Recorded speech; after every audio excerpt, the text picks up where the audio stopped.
আওয়ামী লীগ ছাড়াও আগামী জাতীয় নির্বাচন গ্রহণযোগ্য হবে বলেছে বদিউল আলম।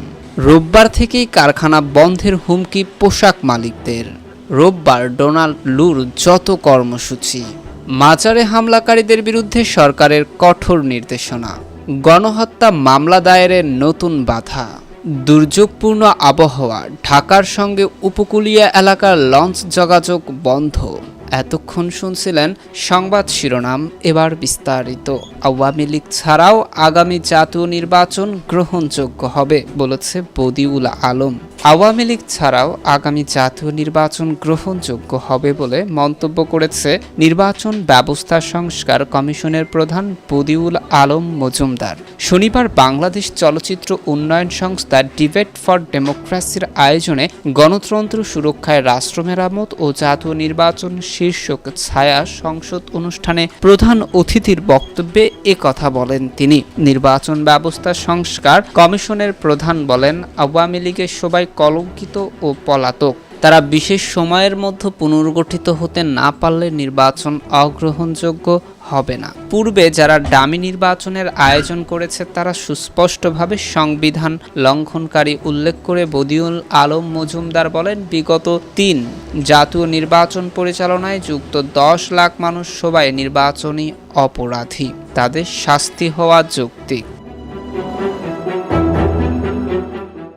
নির্বাচন ব্যবস্থা সংস্কার কমিশনের প্রধান আরও বলেন, আওয়ামী লীগকে বিলুপ্ত করার পক্ষে কেউ নেই। বিশেষ পরিস্থিতিতে আওয়ামী লীগের বিচার সম্পূর্ণ না হলে এবং তারা পুনর্গঠিত হতে না পারলে নির্বাচন বাধাগ্রস্ত হবে না।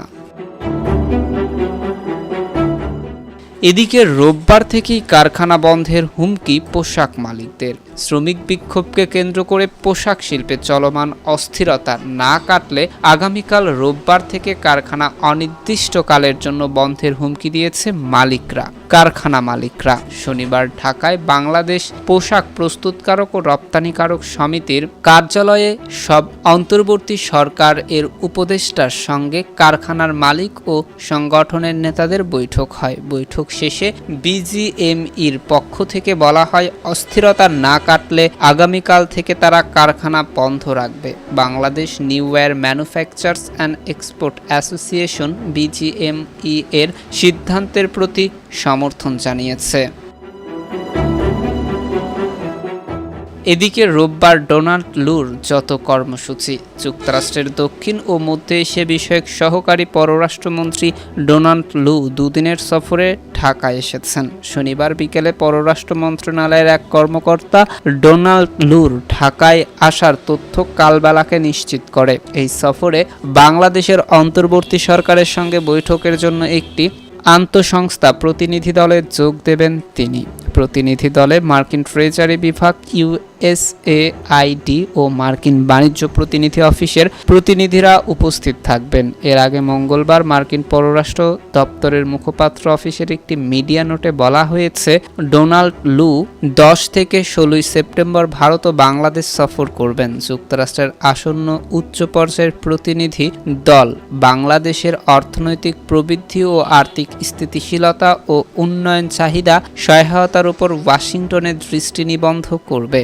ঢাকায় অবস্থানকালে ডোনাল্ড লু এবং যুক্তরাষ্ট্রের প্রতিনিধি দলের সদস্যরা আগামীকাল রোববার অন্তর্বর্তী সরকারের প্রধান উপদেষ্টা ডক্টর মোহাম্মদ ইউনুস, পররাষ্ট্র উপদেষ্টা মোহাম্মদ তৌহিদ হোসেন এবং অর্থ ও বাণিজ্য উপদেষ্টা সালেউদ্দিন আহমেদের সঙ্গে সৌজন্য সাক্ষাৎ করবেন। এদিকে মাজারে হামলাকারীদের বিরুদ্ধে সরকারের কঠোর নির্দেশনা। সাম্প্রতিক সময়ে দেশের বিভিন্ন স্থানে সুফি দরগা ও মাজারে হামলাকারী দুর্বৃত্তদের বিরুদ্ধে কঠোর অবস্থানের কথা জানিয়েছে সরকার। আজ প্রধান উপদেষ্টার প্রেস উইং থেকে পাঠানো এক বিবৃতিতে আইন শৃঙ্খলা রক্ষাকারী বাহিনীকে ধর্মীয় উপাসনালয় এবং সাংস্কৃতিক স্থাপনাগুলো রক্ষার জন্য পর্যাপ্ত ব্যবস্থা নেওয়ার নির্দেশ দেওয়া হয়েছে এবং হামলায় জড়িত অশুভ চক্রকে দ্রুত আইনের আওতায় এনে তাদের বিরুদ্ধে কঠোর আইনগত ব্যবস্থা নিতে সরকার কাজ করে যাচ্ছে বলে উল্লেখ করা হয়েছে।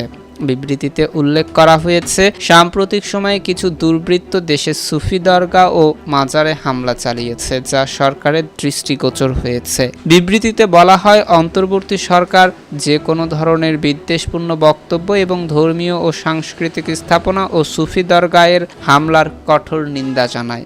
বাংলাদেশের হাজার হাজার বছর ধরে সাম্প্রদায়িক সম্প্রীতি ও সকল ধর্মবিশ্বাসী মানুষের শান্তিপূর্ণ সহাবস্থানের দেশ বলে বিবৃতিতে উল্লেখ করা হয়েছে। সম্প্রীতি বিঘ্নকারীদের বিরুদ্ধে সরকারের কঠোর অবস্থানের কথা উল্লেখ করে এতে আরও বলা হয়েছে, আমরা বাংলাদেশকে একটা সৌহার্দ্যপূর্ণ সম্প্রীতির দেশ হিসেবে রাখব এবং ধর্মীয় ও সাংস্কৃতিক সহিংসতা ও সম্প্রীতি বিঘ্নিত করার যে কোনো চেষ্টা সরকার দৃঢ়ভাবে মোকাবেলা করবে। এদিকে গণহত্যায় মামলা দায়েরের নতুন বাধা। ছাত্র জনতার বিপ্লবে পুলিশ কর্তৃক গুলি করে গণহত্যার ঘটনায় দায়ের করা মামলা গ্রহণ ও গ্রেপ্তারের বিষয়ে একটি বিবৃতি জারি করা হয়েছে।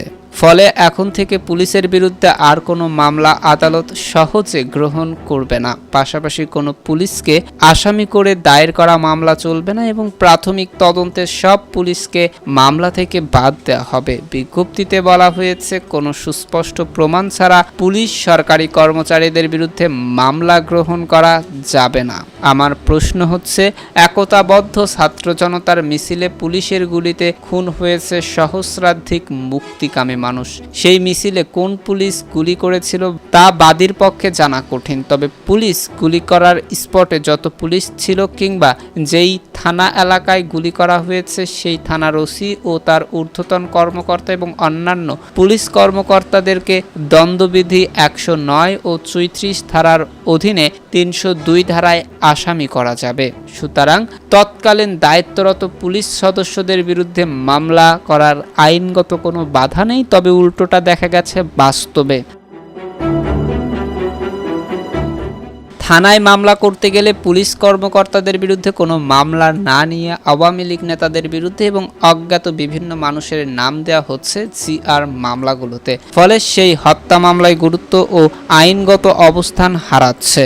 অপরদিকে আদালতে মামলা করতে গেলে মামলাটি এফআইআর হিসেবে গ্রহণের আদেশ না দিয়ে তদন্তে পাঠানো হচ্ছে। পুলিশ নিজে তদন্ত করেছে তার বিরুদ্ধে করা অভিযোগের, সুতরাং তদন্তের নিরপেক্ষতা ও সঠিকতা থাকবে বলে মনে হয় না। হত্যাকাণ্ড সংগঠিত হয়েছে ওই এলাকার দায়িত্বরত পুলিশ কর্মকর্তাদের নাম যদি আসামির তালিকায় না যায়, তাহলে এই দানব পুলিশকে মানবিক পুলিশই রূপে রূপান্তর করা সম্ভব হবে না। বিজ্ঞপ্তিতে আরও বলা হয়েছে, মামলা হলে একটি প্রাথমিক তদন্ত করে তারপর সেখানে সংশ্লিষ্টতা না পাওয়া গেলে তাদেরকে মামলা হতে বাদ দিতে হবে। আইনের কোথাও জিআর মামলায় এমন প্রাথমিক তদন্তের কোনো বিধান নেই। তাহলে আইনের ব্যত্যয় ঘটিয়ে করতে হবে প্রাথমিক তদন্ত। একটি মামলা হলে তারপর তদন্ত হবে। তদন্ত করে যদি সংশ্লিষ্টতা পাওয়া যায় তবে তার চার্জশিট হবে, আর সংশ্লিষ্টতা না পাওয়া গেলে তার নামে ফাইনাল রিপোর্ট করে তাকে মামলা থেকে অব্যাহতি দেওয়া হবে। এমতো অবস্থায় প্রশ্ন থেকেই যায় যে পুলিশের বিরুদ্ধে মামলা কিংবা অভিযোগ সেই পুলিশই করবে তার তদন্ত। সেই ক্ষেত্রে নিরপেক্ষ সঠিক তদন্ত হওয়ার সম্ভাবনা খুবই কম থাকে, কারণ ইতোপূর্বে রংপুরে আবু সাইদ ও সাভারে ইয়ামিন হত্যা মামলায় পুলিশের করা এজাহার দেখেছি। সেখানে পুলিশ বলেছে জনগণের ইট পাটকেলে তাদের মৃত্যু হয়েছে, অথচ ওই দুজনকে পুলিশ গুলি করে হত্যা করেছে। ঘটনার স্পষ্ট ভিডিও বিশ্বব্যাপী দেখেছে।